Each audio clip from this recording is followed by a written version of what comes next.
Matapos marinig ni Pekto ang sinabi ng pare, dali-dali naman siyang tumayo kahit labis pa niyang nararamdaman ang pagod sa kanyang buong katawan. Yon ang unang pagkakataon na nakaramdam si Pekto ng ganoong pagod magmula noong nakuha niya ang mutya ng kalaykay. Ayon kay Padre Dama, ordinaryo lang umano ang ganoong kaganapan tuwing Semana Santa, gawa ng lahat ng agimat at mutya ay kusang humihina sa pagsapit ng pagkamatay ni Kristo. Kahit mga malalakas na kabal at mga usal ay walang ligtas na siyang dahilan ng iilang mga antingero para magtago sa kanilang mga kaaway hanggang sa bumalik ang bisa ng kanilang mga karunungan. Dagdag pa ni Padre Dama, ang panahon din ng Semana Santa ang pinakaangkop na linggo para magkayod ang mga taong nagtataglay ng kamalasan sa salapi at negosyo. Nang makalapit na si Pekto kay Padre Dama, inabutan siya nito ng isang patpat kung saan kinakailangan niya yung baliin ng hindi napipisa ang tinutusok nitong itlog. Pagkarinig noon ni Pekto sa sinabi ng pari, halos hindi naman niya lubusang maisip kung papaano niya gagawin ang bagay na yon. Ayon sa kanya, napakasimple ng pinapagawa ni Padre Dama, subalit napakahirap nitong gawin. Upang maniwala si Pekto na hindi nagsisinungaling ang pari sa kanyang sinasabi, ipinahawak nito sa kanya ang isang itlog at marahang tinusok ng hawak-hawak niyang patpat. Hindi pangkaraniwan ang patpat na yon sa kadahilanang medyo may katabaan ang katawan nito. Tanging malakas na puwersa lamang noon na nanggagaling sa dalawang kamay ng isang tao ang nasisigurong makakabali doon sa tingin ni Pekto. Hindi pwede magturo ang isang manunuro ng isang bagay na hindi niya kayang gawin. Manood ka, Pekto.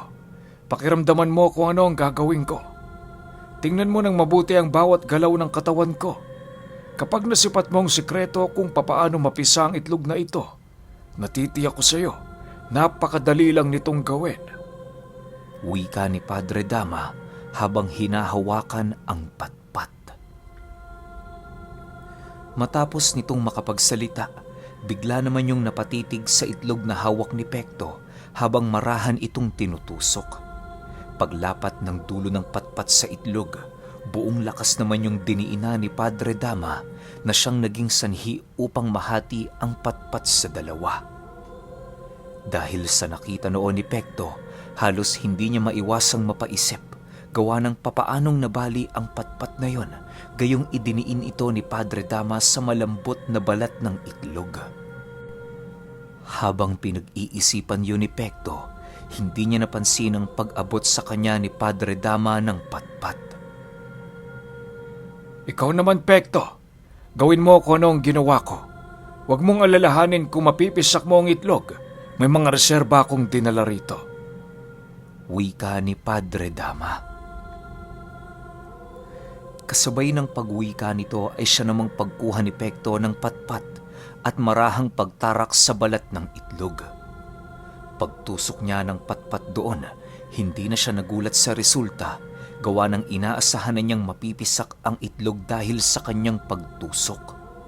Paulit-ulit itong ginawa ni Pekto hanggang sa dumating ang puntong nag-iisa na lamang ang reserbang itlog ni Padre Dama. Tiningnan mo nga ng maigi ang ginawa ko. Pero ang tanong, isinaisip mo ba o inunawa man lang kung papaano ko yun nagawa? Tandaan mo, Pekto, hindi lahat ng nakikita mo, doon magmumula ang hinahanap mong kasagutan. Paminsan-minsan kinakailangan mong buksan ang iyong espiritual na paningin para makita mo mga bagay na hindi mo nasisilayan. Wika ni Padre Dama habang seryosong tumititig sa kanya. Ilang minuto pa ang lumipas, bigla namang napaatras ng bahagya si Pekto nang masipat niya ang noo ng pari na merong bumubukang mata. Kulay asul ang matang nagmumula roon at animoy hindi kumukurap. Nakakasilaw din ang liwanag na nanggagaling dito na parabang hindi nito gusto na masilayan siya ng isang ordinaryong tao. Matapos ang mga pangyayari, bigla namang naglaho na parang bula ang ikatlong mata ng pare hanggang sa tuluyang bumalik sa normal ang buong paligid. Maya-maya pa, agad namang nilapitan ni Padre Dama si Pekto at sinabihang ipagpatuloy niya sa kanilang kumbento ang pagsasanay niya sa itlog upang magawa niya itong makuha. Sa pagsang-ayon ni Pekto sa sinabi ni Padre Dama, doon ito inilahad sa kanya na hindi madaling mapaghusayan ang ganoong pagsasanay. Kinakailangan niyo ng matinding konsentrasyon upang hindi mawasak ang itlog. Matapos ang kanilang pag-uusap, napagpasyahan nila noong tahakin ang kabilang parte ng bundok upang maghanap ng isang maliit na bukal o di naman kaya'y isang talon. Hindi naman noon nagreklamo si Pekto sa nais mangyari ni Padre Dama, gawa ng alam niya sa kanyang sarili na hindi pa nag-uumpisa ang kanilang pagsasanay. Habang binabagtas nila pababa ang matarik na bundok, mahigpit naman ang pagkakahawak ni Pekto sa kanyang mga daladala upang hindi ito mahulog at mawalan siya ng balanse. Nang masipat ni Padre Dama ang paghihirap ni Pekto, inutusan siya nitong iabot ang iilan niyang mga dalang gamit para naman kahit papaano'y hindi siya mahirapan. Nang marinig ni Pekto ang sinabi ng pare, panay naman ang kanyang pagtanggi hanggang sa hindi naglaon ay napasunod din siya ni Padre Dama sa nais nitong mangyari. Makalipas ang ilang minuto, nasa kalagitnaan na nga sila ng bundok. Mula sa lugar na yon, tanaw na tanaw nila ang napakagandang talon na umaagos sa paanan nito. Dahil sa kanilang mga nakita, nagmadali naman silang bumaba upang hindi sila maabutan ng takip silim. Padre, mukhang hindi po yata tayo makakauwi ngayon ha. Wika ni Pekto habang sila'y naglalakad. Asahan mo na yan, iho. Marami pa tayong gagawin sa talon. Kaya nga pinadala kita ng maraming gamit dahil alam ko nang dito tayo magpapalipas ng gabi. Sagot naman ni Padre Dama. Sa pagdating nila sa talon, agad namang inayos ni Pekto ang kanilang mga gagamiting duyan sa pagtulog. May iilan din sila noong dalang mga kumot nang sa gayoy maprotektahan nila ang kanilang mga sarili laban sa sakit na maaaring dala ng mga insektong naninirahan sa buong paligid. Sa pagtalikod ng araw sa kalupaan, doon na nga nag-umpisang magluto si Pekto ng kanilang hapunan at gumawa ng isang malaking siga sa paligid. Kahit abalang-abala na siya noong mga oras na yon, wala siyang nakikitang kusang tulong ni Padre Dama dahil sa patuloy nitong pananalangin. Hindi naman sa nagrereklamo si Pekto noon, pero sobrang pagod na kasi ang kanyang naramdaman na halos dumating na sa puntong mahiga na siya sa lugar na pinaglulutuan niya. Sa pagpapatuloy ng pagtitiis ni Pekto, ninais niyang ilagay sa payapa ang kanyang sarili upang hindi siya lapitan ng galit. Madali kasing maudyukan ng demonyo ang isipan ng isang tao kapag may iniisip itong mga bagay na hindi makakabuti sa kanyang kapwa. Sa pagpapatuloy ng kanyang ginagawa, bigla naman siyang natigilan sa kanyang pagluluto nang marinig niyang magsalita si Padre Dama ukol sa mga bagay na kanilang gagawin. Ayon sa pare, pagkatapos magluto ni Pekto ng kanilang makakain, kinakailangan niyang ibabad ang kanyang sarili sa baba ng talon habang taimtim na nananalangin. Wala din siyang titikmang kahit na anong pagkaing niluto niya, gawa ng hindi ito maganda para sa kanyang pagsasanay. Ayon pa sa pare, kaya lang naman pinaluto niya si Pekto ng mga masasarap na pagkain upang mas lalo pa itong makaramdam ng labis na gutom. Pagbutihin mo ang iyong panalangin, Pekto. Tandaan mo na kapag nagawa mo ang aking gusto, yun pa lamang ang oras na ikay makakakain. Simple lang ang iyong gagawin. Tumayo ka ng tuwid habang sinasalo ang puwersa ng rumaragasang tubig. Kung makakaya mong gamitin ang iyong mutya ng kalaykay, malaya kang gawin ito. Wika ni Padre Dama habang binabagtas ni Pekto ang daan patungo sa talon. Dagdag pa nito na hindi basta-basta ang pagsasanay na yun ni Pekto sa kadahilan ng maaaring sumuko ang kanyang buong katawan dahil sa pagod nito magmula pa noong umaga. Para siya ay makapasa sa pagsubok na yon, kinakailangan niyang gawin ang lahat ng kanyang makakaya upang sumuko ang kanyang katawan. Malaya din siya noong gumamit ng mutya na siya namang inaasahan ni Padre Dama na hindi niya mapapakinabangan. Sa pagdating ni Pekto sa gitna ng talon, agad din naman niyang tinungo ang gitnang bahagi nito. Hindi pa man siya noon nababasa ng tubig, ramdam na niya ang labis na lamig na dumadaloy sa talon. Sa pagtungtong niya sa isang batong nasa gitna nito, bigla naman siyang napasubasob sa lawang nasa kanyang harapan, gawa ng masyadong malakas at mahapdi sa balat ang bawat pagtama sa kanya ng rumaragasang tubig. Pag-ahon noon ni Pekto, dali-dali naman niyang tinungo ang talon upang muling subukin ang pagsasanay na ibinigay sa kanya ni Padre Dama. Sa pangalawang pagkakataon niyang lumusong sa rumaragasang talon, tanging pagsigaw na lamang ang nagawa ni Pekto, gawa ng pakiramdam niya, kakalas na sa kanyang katawan ang mismong balat niya. Maya-maya pa, bigla namang natigilan noon si Pekto sa pagsisigaw nang maisipan niyang magdasal ng bukal sa kanyang kalooban. Yun na lamang ang naisip niyang paraan para maibaling ang kanyang atensyon sa ibang bagay upang hindi na pumasok sa kanyang isipan ang sakit na idinudulot ng nagwawalang puwersa ng rumaragasang tubig. Ilang minuto pa ang lumipas, bigla namang nagulantang noon si Pekto nang wala na siyang maramdamang kahit na ano sa kanyang balat.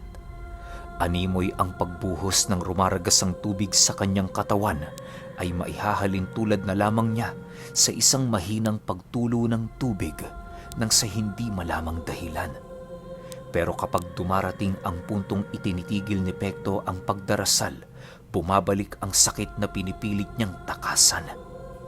Sa pagsilay ni Padre Dama sa kanyang ginagawa, napagpasyahan itong siya ay tawagin upang pagpahingahin. Pekto! Tama na yan! Pumunta ka na rito at kakain na tayo. Mahusay! Napatunayan mo sa akin ang iyong sarili sa lalong madaling panahon. Binabati kita, Pekto. Nakapasa ka sa pinakauna nating pagsubok. Wika ni Padre Dama paglapit nito sa kanya. Nang marinig ni Pekto ang sinabi nito, bigla naman siya noong napasipat sa pare, gawa ng hindi niya lubos sukat akalain na pinakaunang pagsubok pa lamang ang kanyang napagtagumpayan. Sa pag-uumpisa ng kanilang hapunan, marami naman noong kinain si Pekto para naman kahit papaano'y makabawi siya sa pagod dahil sa pagpapasa ng kanilang gamit. Matapos nilang kumain, bahagya muna sila noong nag-usap ukol sa kanilang susunod na gagawin. Bago ilahad ni Padre Dama ang mga gagawin ni Pekto sa paglalim ng gabi, ipinagtapat niya ditong wala siyang magiging tulog hanggang sumapit ang bukang liwayway. Magsasanay siya sa abot ng kanyang makakaya hanggang sa dumating ang puntong sumuko na ang kanyang katawan. Hindi lang kasi espiritual na kakayahan ang dapat palakasin ni Pekto, bagkus ay maging ang kanyang pisikal na lakas na hindi nakadepende sa mutya ng kalaykay.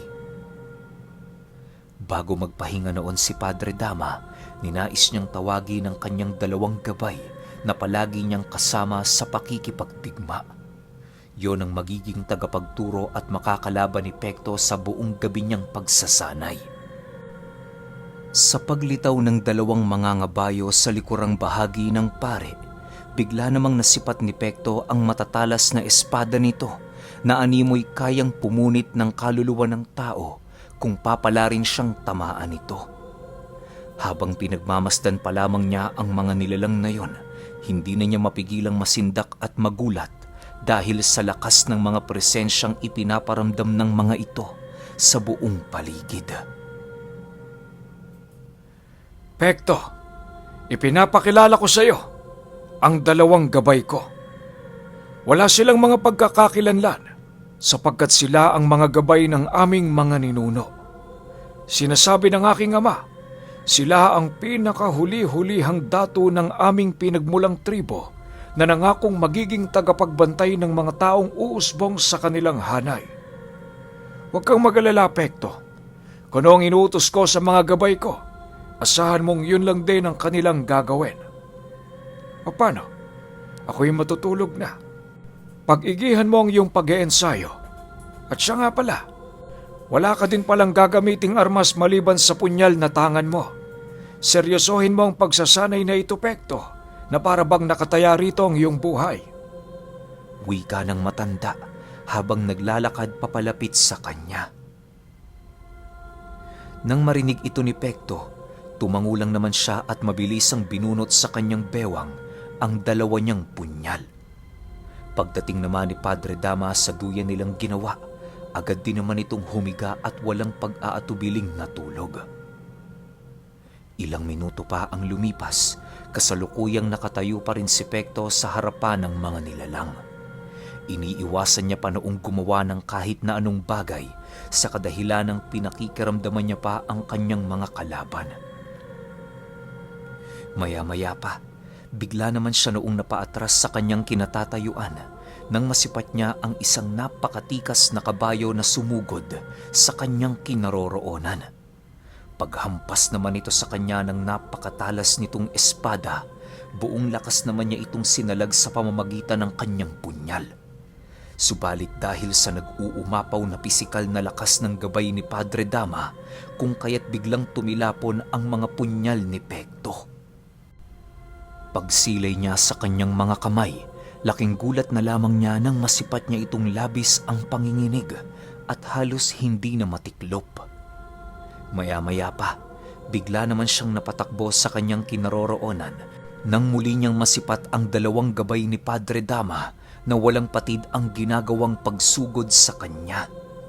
Kahit sumisigaw na siya noon ng pansamantalang itigil muna ang kanilang pagsasanay, nakakapagtakang hindi siya nito pinakikinggan. Huwag kang sisigaw-sigaw dyan, Pekto! Lumaban ka lang! Hindi ka ba marunong magsanay ng tahimik? Sinasabi ko sa iyo, hindi titigil ang mga gabay ko hanggat hindi nila nararamdaman na ubos na ang lakas mo. Gamitin mo itong pagkakataon upang malagpasan mo ang kakayahan ng iyong katawan na higit pa sa iyong inaasahan. Wika ni Padre Dama nang hindi na nito maatim ang ginagawang ingay ni Pekto. Padre, paano naman akong hindi makakasigaw? Tinan niyo nga itong dalawang to, parang may balak talaga akong patayin. Nababahalang sagot naman ni Pekto. Matapos niyang makapagsalita, bigo naman siyang makakuha ng kahit na anong kasagutan sa pare. Hindi na lamang niya ito pinansin, gawa ng labis siyang nababahala sa ginagawang pagsugod ng dalawang mga ngabayo. Ilang minuto pa ang lumipas, matagumpay naman niya noong nakuha ang kanyang dalawang punyal na siyang naging sanhi upang muli siyang magkaroon ng lakas para lumaban. Habang paulit-ulit na sinasalag ni Pekto ang malalakas na pag-atake ng mga nilalang, panay naman ang kanyang paghingi ng tulong sa mutya ng kalaykay. Alam niyang mahina ang kanyang mutyang tinatangan noong gabi, subalit pinipilit niya itong matulungan para naman kahit papaano magkaroon siya ng laban sa mga nilalang. Ilang minuto pa ang lumipas, bigla namang nasipat ni Pekto ang paglaho ng isang mangangabayo at kasabay nito ang buong lakas nitong paghataw sa kanyang dibdib ng napakatulis nitong espada. Dahil sa bilis ng pangyayaring yon, kung kaya't wala nang maisip na pansalag si Pekto kundi ang kanyang dalawang kamay. Halos hindi na niya inisip noon kung maputol man ang dalawa niyang kamay sa pagsasanay, basta ang mahalaga para sa kanya ay manatili siyang buhay. Habang pinakikiramdaman ni Pekto ang paglapat ng espada nito sa kanyang mga kamay, Sumasagi na talaga noon sa kanyang isipan na siya ay mapuputulan na ng kamay. Paglayo sa kanya ng mga ngabayo, agad naman niyang pinagmasdan ng buong lugar upang hanapin ang kumalas niyang mga kamay. Subalit ilang segundo na siya noong pasilay-silay sa buong paligid, wala siyang nakitang kahit na anong parte ng kanyang mga galamay na kumalas. Ilang minuto pa ang lumipas, bigla namang tumilapon si Pekto sa tabi ng talon dahil sa ginawang pagsapak sa kanya ng isang mga ngabayo. Sa puntong yon, halos hindi na siya noon gaanong makatayo, gawa ng purong bugbog na ang kanyang natamo sa kanyang katawan. Nang masipat niyang hahatawi na naman siya noon ng espada ng nilalang, napagpasyahan niya noong tumalon sa malalim na parte ng lawa upang matakasan ito. Akala ni Pekto, magiging mabisang panlaban sa mga gabay ni Padre Dama ang paglubog sa tubig, subalit nagkakamali siya. Bago pa man kasi siya makaahon sa kanyang pinaglubugan, bigla naman siyang nakaramdam sa kanyang paa ng isang napakalamig na kamay na mabilisang humila sa kanya papailalim. Halos magsasampung minuto din siya noong nananatiling nagpipigil ng hininga sa ilalim ng lawa hanggang sa dumating ang puntong binitawan na siya ng nilalang.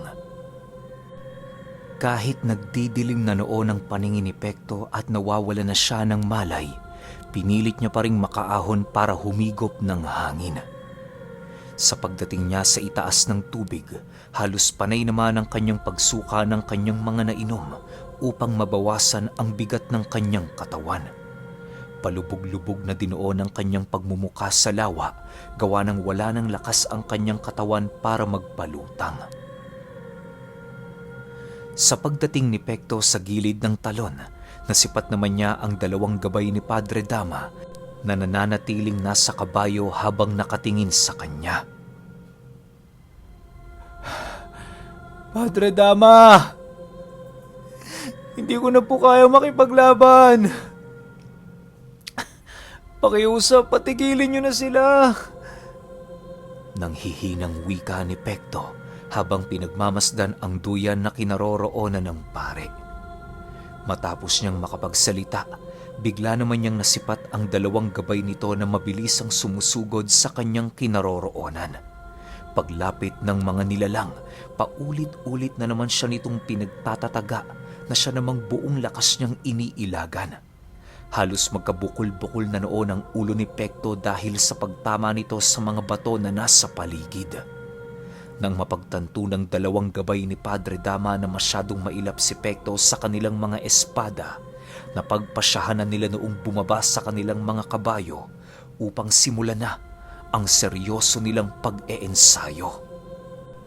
Sa pagsilay ni Pekto sa matitikas na katawan nito, halos mabilisan naman siyang napagapang papalapit sa duya ni Padre Dama upang matakasan ang mga nilalang. Paglalarawan niya sa mga gabay ng pari kung hindi ito nakasakay sa kanilang mga kabayo, maihahaling tulad mo ito sa mga sinaunang datu na merong mga kasuotang gawa sa ginto. May mga pulseras din itong nakasuot sa kanilang mga kamay at paa, tanda ng kanilang pagiging makapangyarihan sa tribo. Ayon pa kay Pekto, na bagaman napakadilim sa paligid, ramdam na ramdam niya sa mga katawan ng nilalang ang bisig nitong halos sintigas ng isang buhay na bato. Hindi mawari ni Pekto kung anong pagsasanay ang ginawa ng mga ito, pero nasisiguro niyang hindi isang ordinaryong pagsasanay ang sinuong ng mga nilalang noong mga panahong sila ay nabubuhay. Sa pagpapatuloy ng kanyang paggapang papalapit sa duya ni Padre Dama, bigla naman siya noong napasigaw nang mabilisang hinila ng nilalang ang kanyang dalawang paa. Paglapit niya noon sa mga gabay ni Padre Dama, halos mamuti naman noon ang kanyang mga mata dahil sa napakalakas na pagsuntok ng nilalang na mabilisang tumama sa kanyang tagiliran. Pag-unday ng isa pa nitong kasama sa kanyang dibdib, wala nang nagawa noon si Pekto kundi ang mapatagilid habang patuloy na sumusuka ng napakalapot na dugo. Maya-maya pa, Nararamdaman na nga ni Pekto ang pagkawala ng kanyang malay dahil sa napakalubhang pinsalang kanyang natamo sa ginagawa nilang pagsasanay. Okay, grabe naman yung brutal ng pagsasanay ni Pekto. Pero alam nyo, medyo napapaisip ako dito eh. Kung tunay nga bang nangyayari ito o sa espiritual na mundo. Pero para wala na tayo maraming tanong, isusunod ko na kaagad yung 9 at excited na ako na lumakas to si Pekto. Kasi alam ko, magiging matinding manggagamo to, antingero man to eh. Kaya hintayin natin kung ano yung mga mangyayari. Yun lang. Salamat.